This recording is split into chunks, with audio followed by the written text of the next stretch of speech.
Somebody's come onto our site last night and they have stolen our roto compressors. These pieces of kit are very expensive. Police have already said that they won't investigate it. The person who stole both our compressors is on camera, right? They're on camera. We're going to send the drone up to see if we can find our two stolen compressors. A little scrapyard over here. See, that's what I couldn't see into this morning. If they've put them inside, then we've got no chance. What's that there? That's a bin. See some tarpaulin over here. That looks suspicious. Oh, I don't know. It is tail chopping day. So this is Hunter. He will finally be getting his tail docked. Quite a strong smell of gas on site. You want Greg's cakes again? No, I was just there. He's got a fucking tapeworm, I'm telling you. Don't get to check your nuts daily. Check your nuts daily, where? We've got two piling teams and we've got two different methods for driving piles. I've seen that a lot of our lads prefer the air winch, although it is much heavier. People also say that the tripod is really, really tedious because the legs can move and stuff like that. So it's down to preference or whatever you're given. You need to stop, there's a gas main running through here. And there is. You know, at the moment, it feels like it's one thing after another. Because if you take responsibility for everything, you're in control of it. The people that pass responsibility onto others, you're not in control of your life because everything's someone else's fault.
So this is Hunter, one of our resident Dobermans here at Rhino Piling. Now Hunter's had a problem with his tail for some time and he keeps chewing it and chasing it. When we got him as a puppy, he had a kink in his tail which we think either he was born with or it happened while he was with the puppies. He's had x-rays, he's had all sorts of tablets and they've made us go to a dermatologist to try and rule everything out to make sure that it's not anything sort of medical before they look at docking it.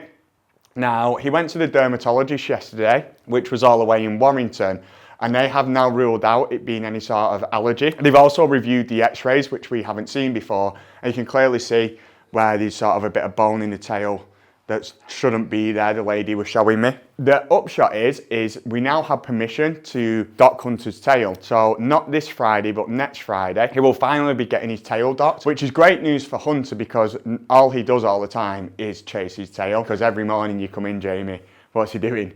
Chasing his tail. I primarily look after these dogs, and when Hunter chases his tail, I go, Hunter, and he'll stop doing it. And because I've been away in Croatia for 7 or 10 days, there's been nobody here to stop him chasing his tail. So what you'll see when Jamie shows you his tail in a minute is you'll see how bad it's gone without somebody going, Hunter, Hunter, stop it. Which is annoying for me because I must shout his name about 20, 30 times a day to stop him from doing it. It's great news for both of us because number one, he gets his tail sorted, which is clearly bothering him. And number two, I don't have to shout Hunter 20, 30 times a day. So come on, buddy, show him your tail.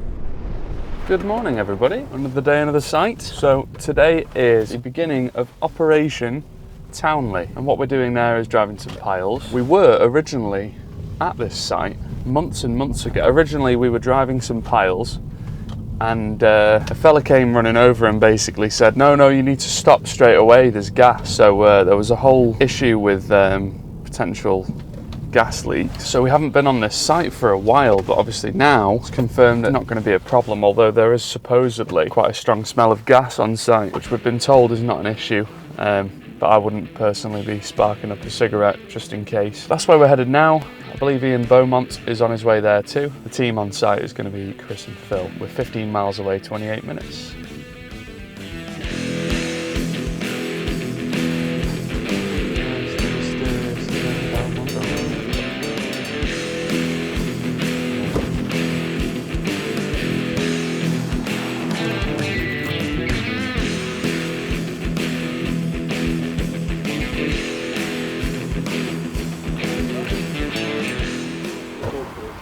All that concrete that's been put in and the shutter's been moved, that's slipped, so that's going to be in your way.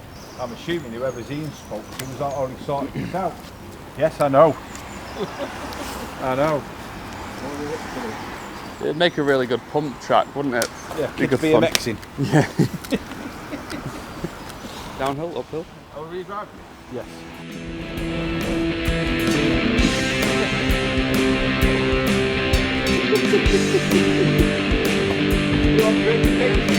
You want Greg's cakes again? No, I guess then.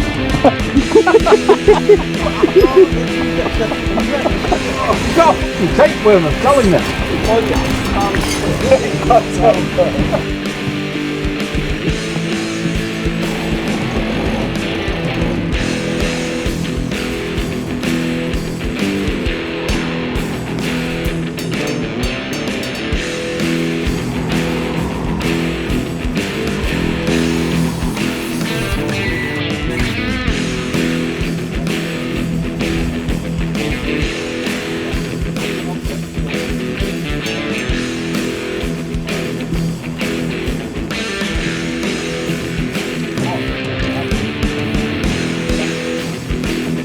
Popsky, mate, I'll see you in a bit. See you later. You as well.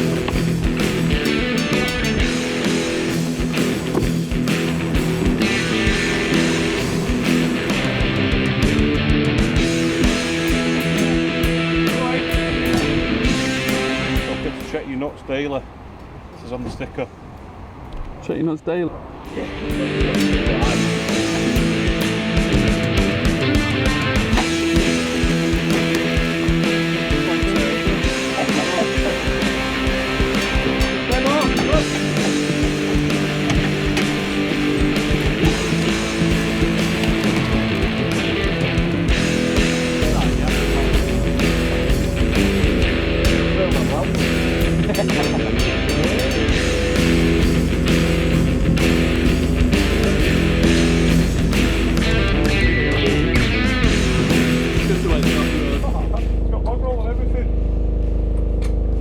The Rolls Royce of potties.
So we've got something going on over here.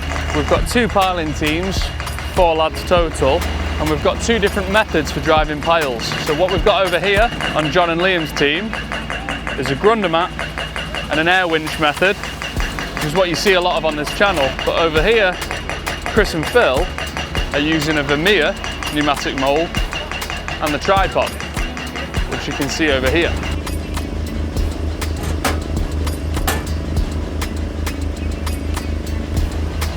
Don't look at me like that. Watch your skin there.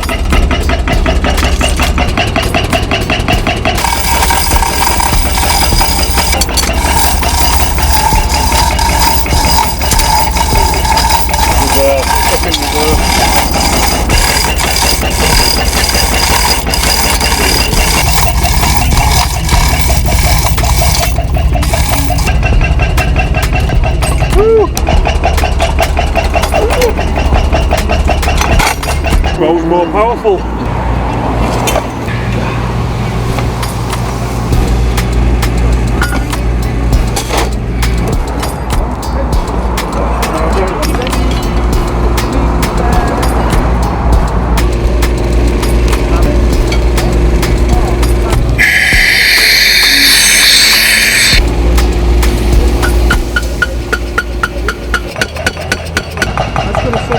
They are 2 very different ways of doing it. I've seen that a lot of our lads prefer the air winch, although it is much heavier. I've heard people also say that the tripod is really, really tedious because the legs can move and stuff like that. So I suppose it's down to preference or whatever you're given. I'm going to be shooting off shortly.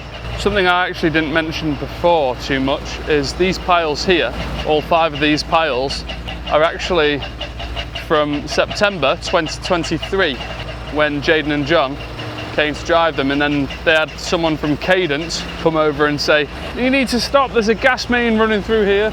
And there is, but it's been, I don't know, say 22 months. It's been 22 months since they were pulled off site, and then we were given the green light I think last week to start, so here we are this week. These piles have been here exposed for that amount of time, which means that they need to be repiled essentially. These need to be taken out, thrown away, and then they need to start again from scratch in this corner. But so far, with about 45 minutes left of the working day for these lads, they've done well. We've got a total of 7 going on 8 piles in so far to depths of about 6 meters. We'll check back in with these as soon as we can. In the meantime, we'll call it a day there. Good morning, it's Thursday and I'm in the yard. So good news is the wagon, when we came in on Monday, we'd emptied all the sand and stone out of it to get the weight out of it because it was full. So then we could pull it out of the way with our Manitou, our loading shovel, so then we could load the other wagon up, because as I said last week, it had broke down under the cement bin, the clutch had gone. When we came in on the Monday, we got in it. It was Chris's idea, to be fair. Have you tried it to see if the clutch will engage? So we got in it and the clutch engaged. So we managed to move it up to the top end of the yard and load the wagon up that was fine to go out and do the work for the day. Come back in on Tuesday and we've started it again and the clutch is engaged. So we had a bit of time that morning. So we've risked it and gone to drive it to the garage, which is only about a 10-minute drive away. We got halfway there into Denton and it broke down and the clutch wouldn't engage. So the driver, he called me, said, it's done it again, what should we do? I said, well, you're busy because we need to get you back to the yard into the other wagon and putting concrete out because we had a really busy day. So I'll send one of the piling lads up and they'll sit with the wagon while it gets recovered. Now in that time I had to wait for a piling lad to come free, which took about 10-15 minutes, and at that point Aaron ran me back and said, I've started the wagon again and the clutch is engaged, should I go for it? And I said, yeah, go for it. And it made it to the garage. So the good news is, number one, we've managed to get it there without having to pay for recovery. Number two, it means the clutch isn't completely gone, because that will be a very expensive job. We're talking thousands. If I had to have a guess, I'd say like $5,000 or something. And the better news is with it being an intermittent fault, we're suspecting it's probably a wiring issue. So maybe something or nothing. Now the garage is really busy, so they're struggling to get time to look at it, but I'm hoping that this week they will get to look at it. Something simple on a wiring issue and we get that wagon back so we can put it to work. So that is not good news that the wagon went down and we lost the clutch. 100% not good news, but it is good news that it's moving, we've got it there, and it's not as bad as we first thought. However, I've come in this morning, I got here about 7:30 today, and all the guys were here at 7. Some of the lads have gone straight to site. We started a big new build, I think it's an apartment block, 5-storey, 76 piles in it. Good sized job, and they've rang the office this morning and said the roto compressors are gone. So basically somebody's come onto our site last night, apparently between about 4:30 and 6 in the morning, and they have stolen our roto compressors. So bad news this morning, because these pieces of kit are very expensive. It also now means that we can't do the work we'd planned to do today because we need these pieces of kit to fire the moles. And yeah, Neil's called the police, he's getting a crime reference number, we need to let insurance know and all those sort of things. The main thing from our point of view right now is to source some more compressors so that we can carry on doing the work that we have on, because we're really busy tomorrow, so that it doesn't disrupt our work, because then that disrupts the money coming in.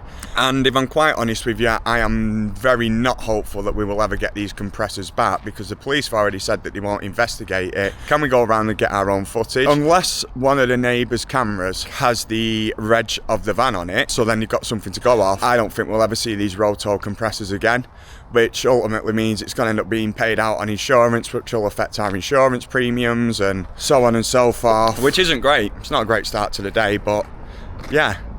You know, at the moment, it feels like it's one thing after another. Either something breaking, something going. All seems to be big things with big money as well. I guess that's just business sometimes. You have these periods where everything just goes to shit, and at the moment, everything is going to shit. We've been down a wagon for over a week and a half. We've had 2 roto compressors go, concrete manager's gone. Yeah, everything's just going to shit. But on brighter news, I feel like yesterday I made a breakthrough on some of the work that I was doing in the concrete. I wasn't happy with some of it. I now feel going forwards that it's going to be in a much better position. I can see things getting better. We just need to keep working forwards towards it. Yeah, Thursday morning, 2 compressors gone. Great start to the day.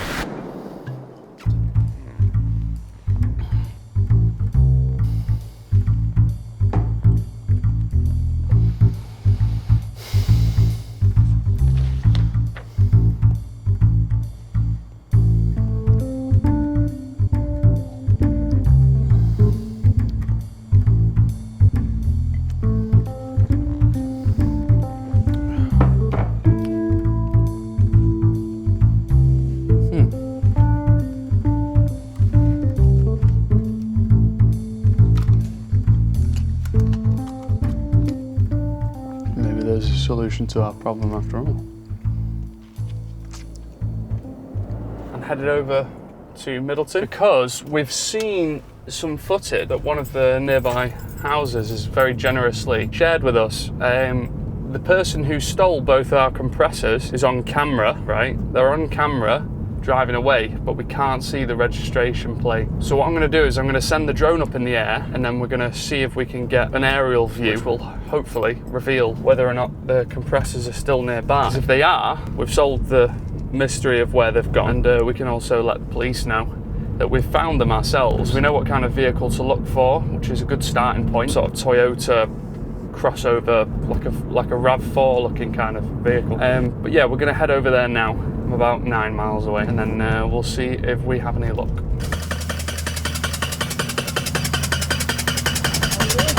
Good, are you?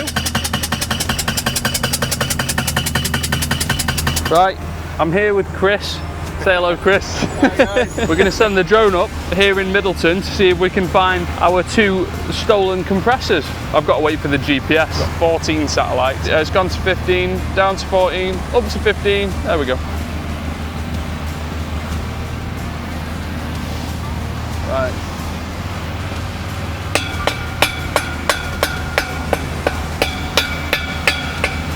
So you suspect they went in this direction? Being somewhere around there.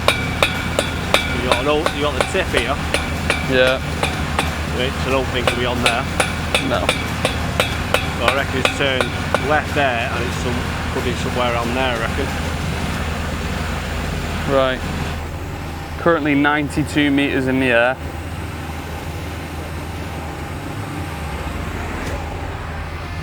Oh. little scrapyard over here. See, that's what I couldn't see into this morning. Is that the one that you couldn't see into? That one, I think one... There's one just behind. Yeah. Down here, look. Yeah, that one's got, yeah. Don't see anything yellow, do you? No, just a couple of bins. If they've put them inside, then we've got no chance. What's that there? That's a bin. There's quite a few of these yards around here, isn't there? Yeah, yeah. Bins.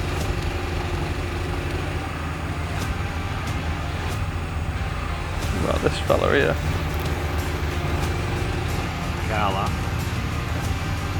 Yeah.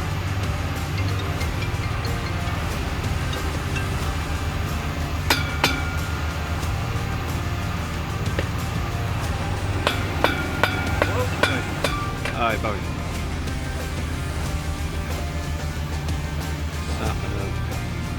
Digger.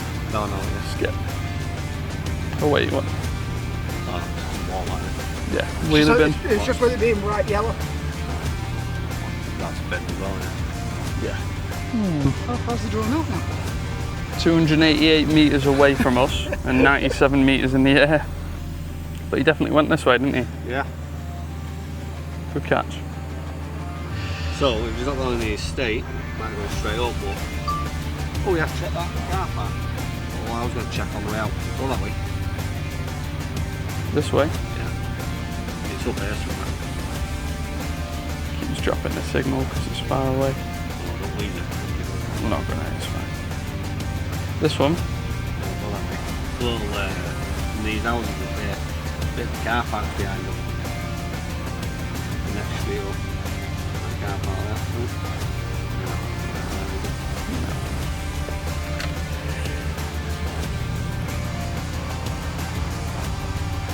See some tarpaulin over here. Car and something else. Couple of containers though. Trailer here.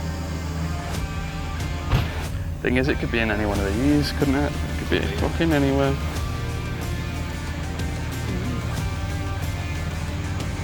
It's not that. It's just a fact that we've only 10 minutes we want to. I know. Drop it and come back in 10 minutes. See, we was up here on this houses thing here. Oh, we didn't see that one. We only got up to the gate here.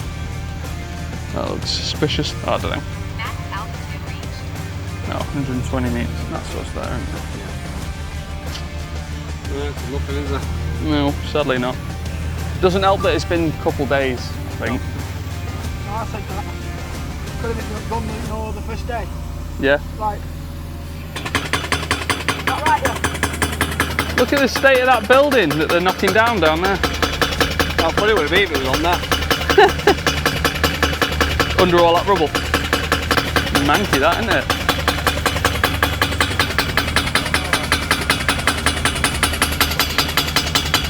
Alright, let's bring it back.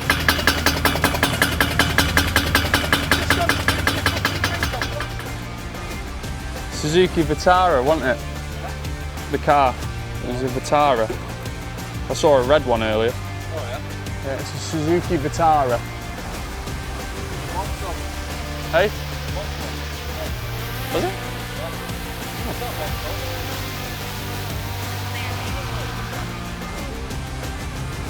Toyota, isn't it? Freeland, wasn't it? You're a free one. Could have been.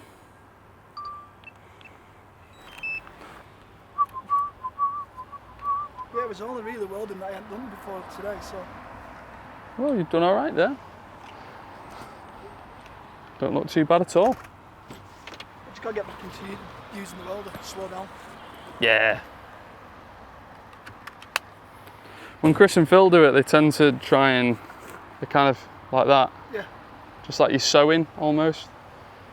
It seems to work for them. No luck with the drone, unfortunately.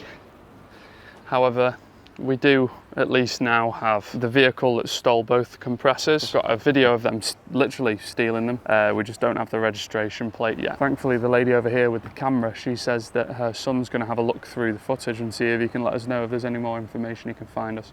And then from there, we might be onto a winner, but the police already know about it. I guess we'll see.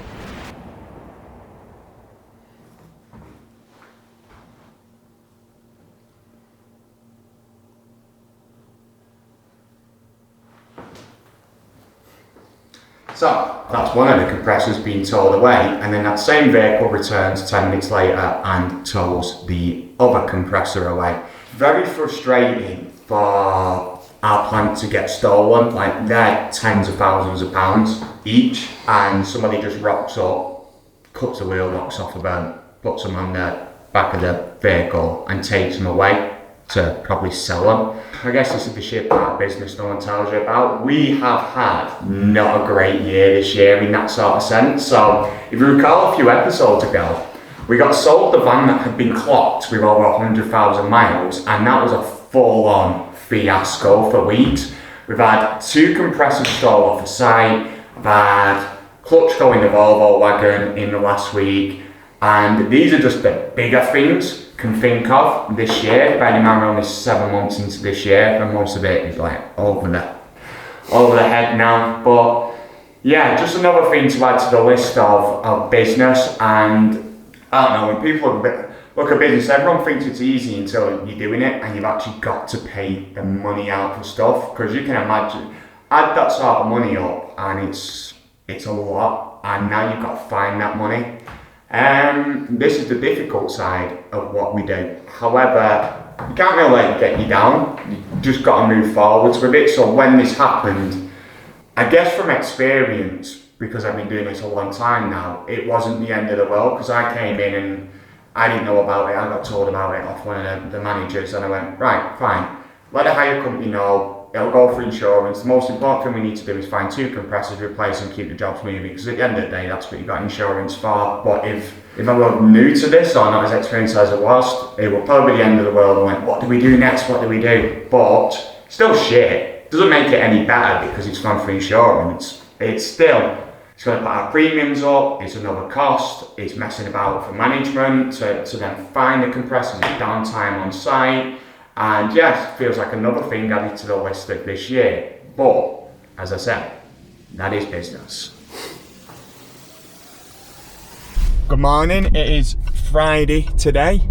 And today is the fateful day for Hunter, where he gets his tail chopped. It is tail chopping day.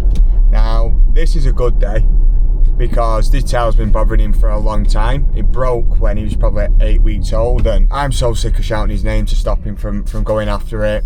He's been on loads of tablets, he's had an x-ray on it, he's had all sorts, but on the original x-ray you can clearly see it's broken, but I never seen the x-ray, and then when he got referred to a dermatologist, they looked at him and was like, you can clearly see the tail's broken, it needs amputating. So Hunter behind me is on his way to the vet to get his tail off, which isn't going to be great for him in the short term, but in the long term it's going to be much better for him, especially his quality of life, because it has been bothering him for a while. In terms of this week for me, this week's been a good week.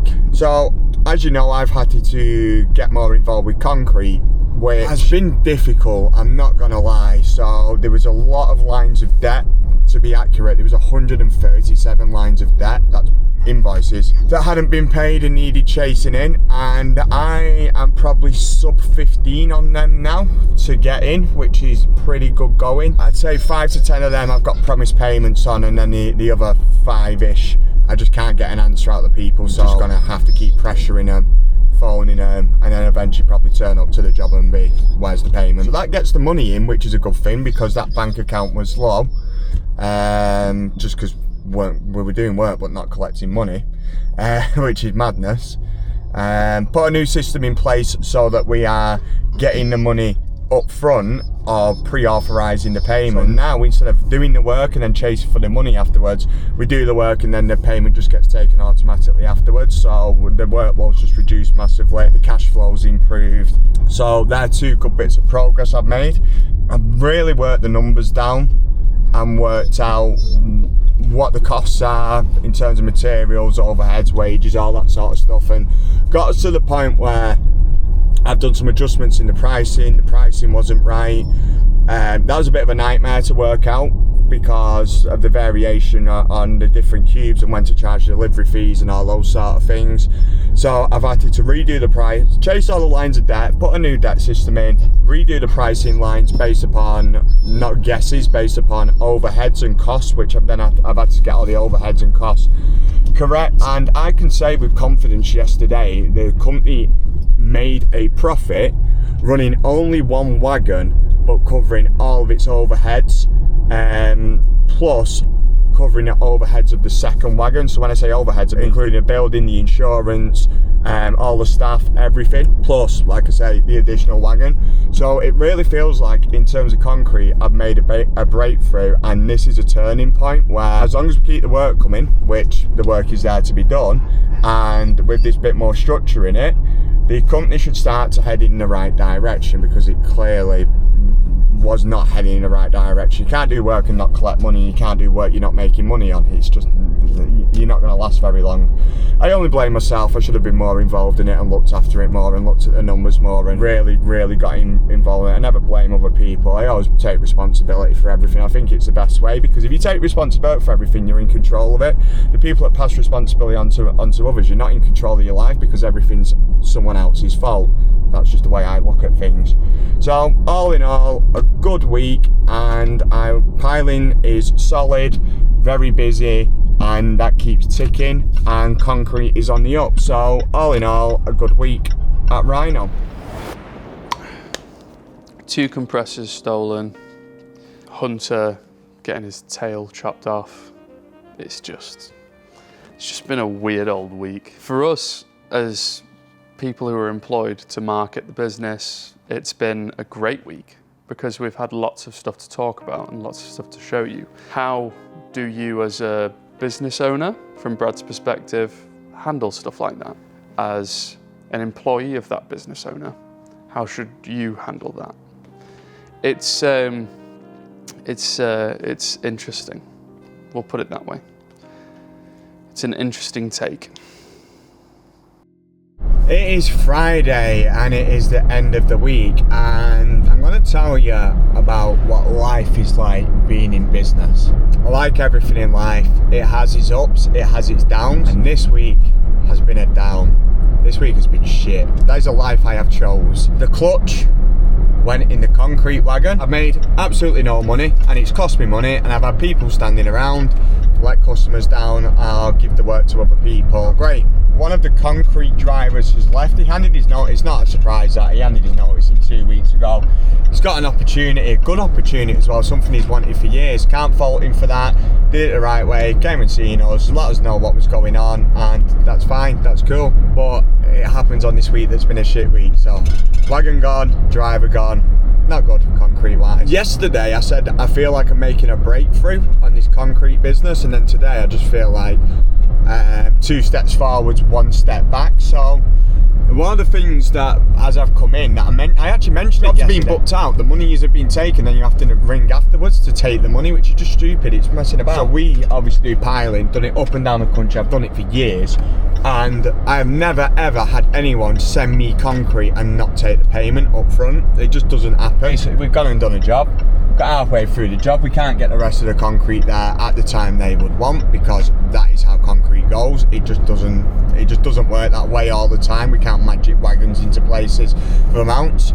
These guys finish early or want to finish early, so suddenly you've got to pay people overtime. Bearing in mind, overtime is after 1:30 in the afternoon. Because we've put the concrete in and got no payment for it, we're now in a position where we either walk away from the job of the concrete we put in and know that we're not getting paid for it at all. We find them concrete within the time frame they want and come to some sort of agreement, because the concrete that was arranged to go to them wasn't going to get there till late afternoon, which we did.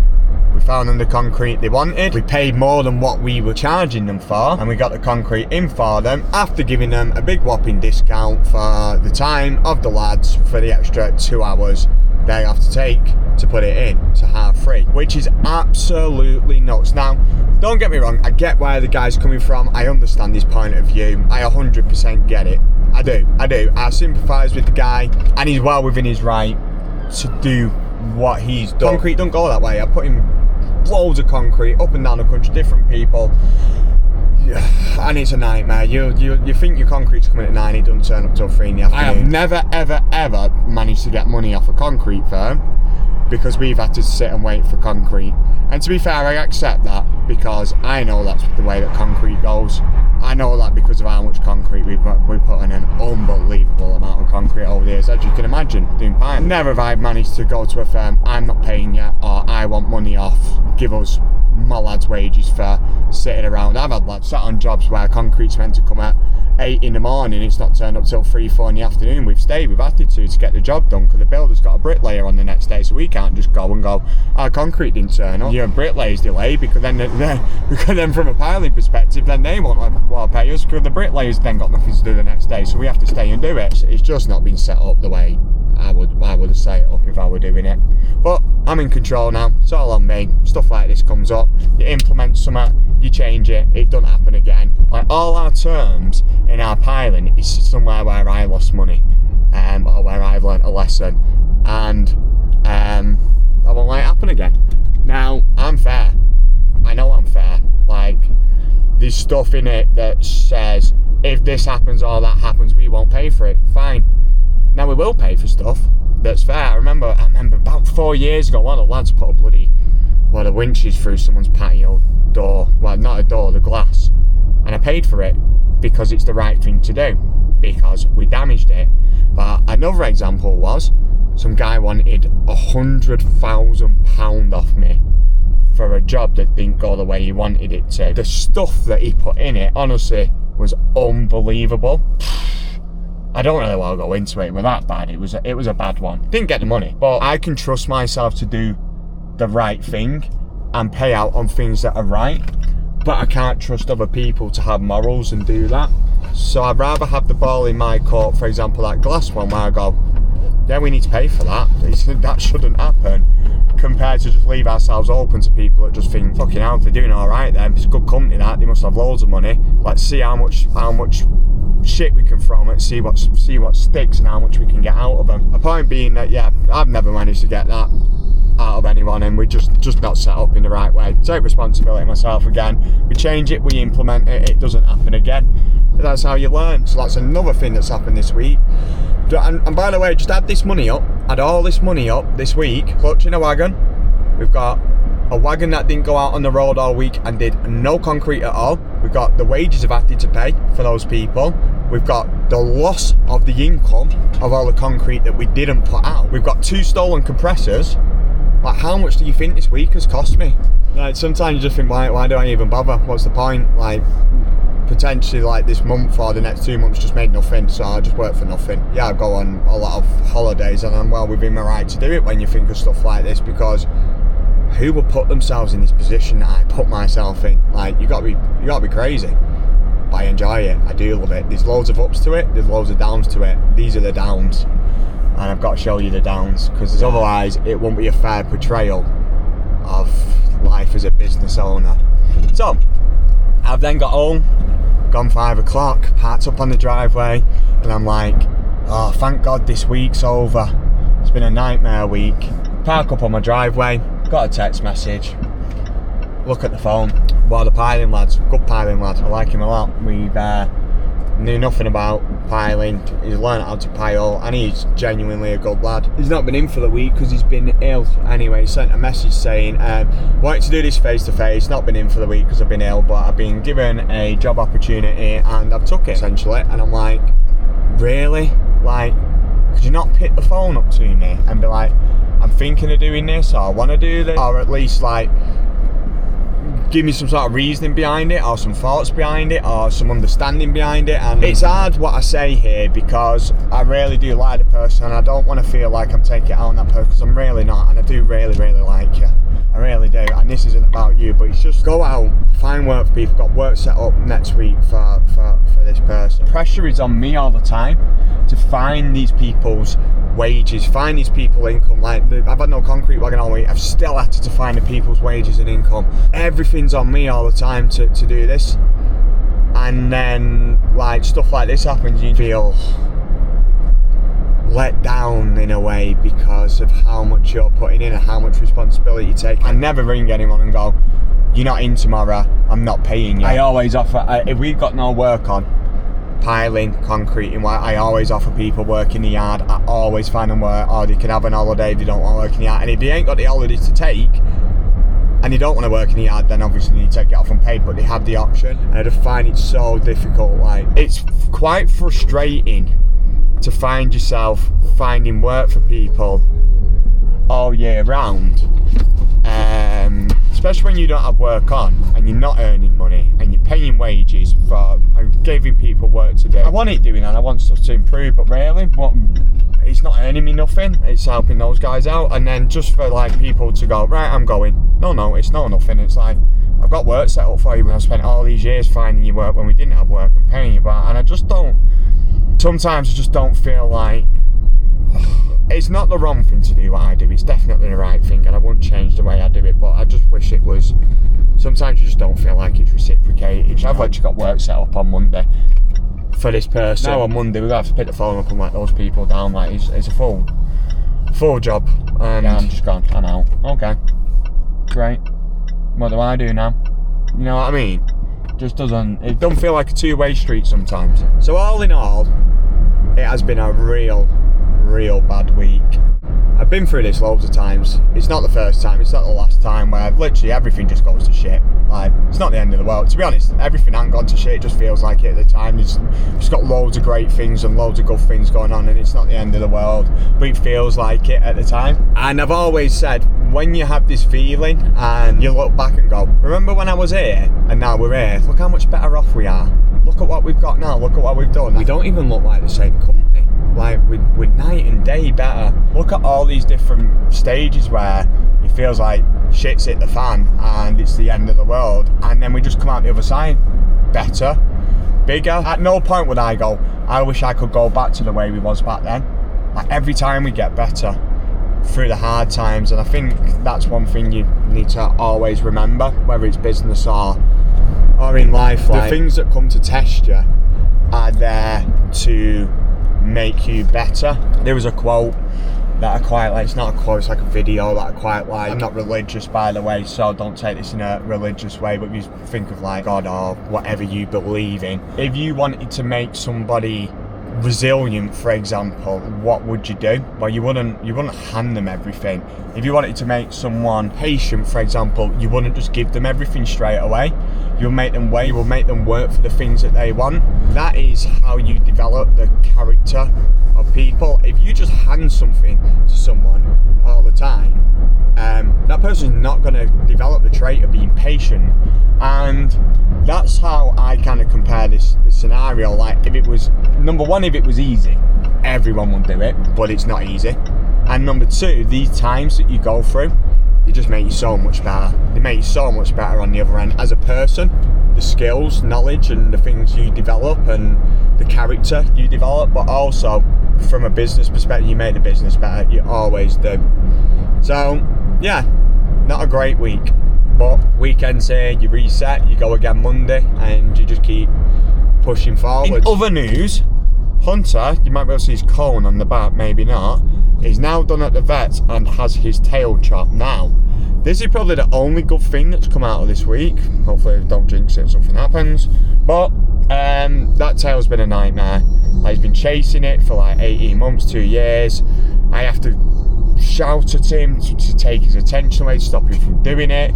So at least I feel like out of this week that's been a really bad week, once his tail heals, which we'll have to heal over next week or so, I have closed a chapter on a part of my life that has not given anything to me but has taken away from me, in terms of it's taken away from sort of happiness, and it's given me stress, and it's not been good for him and it's not been good for me. So at least we are closing the chapter on one thing, and that is going out of my life. So that's everything. Another week at Rhino Weekly. Tune in next week, and hopefully we have a better week.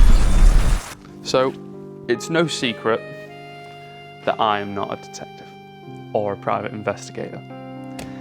The interesting thing about this whole skit that we're doing is that although it's really fun to dress up as a detective, we've essentially been left with no recourse in terms of the actual compressors coming back.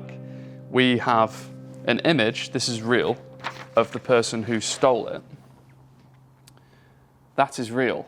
That is the person who stole our compressor. We know what vehicle they're in, we know when they stole it, and we can almost clearly see the person's face. The one thing we don't have is the vehicle registration because of the quality. The big thing that really surprised me about all of this is that we've had an update from the police and they've turned around to us and they've said, yeah, we're not going to investigate it.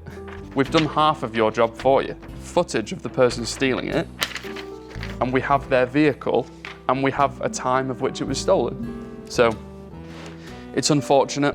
I guess things work a little bit differently when it's construction, perhaps. Maybe they're not as willing to help people with stolen goods. I know that it's impossible pretty much to find stolen tools if you're a private trader or a self-employed trader and you have your van tools all stolen or you have your van stolen. You've essentially got no hope.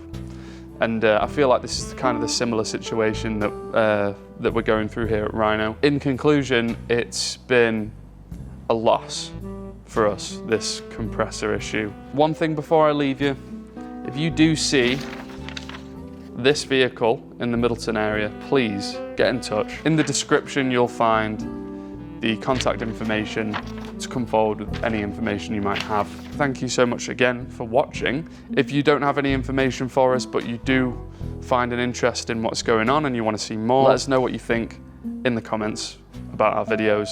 Subscribe if you so wish, and you can also turn the bell on to be notified whenever we put a video out. I subscribe and put the bell on, but that's because I like to know when something else has been posted that I didn't post. So join us next time.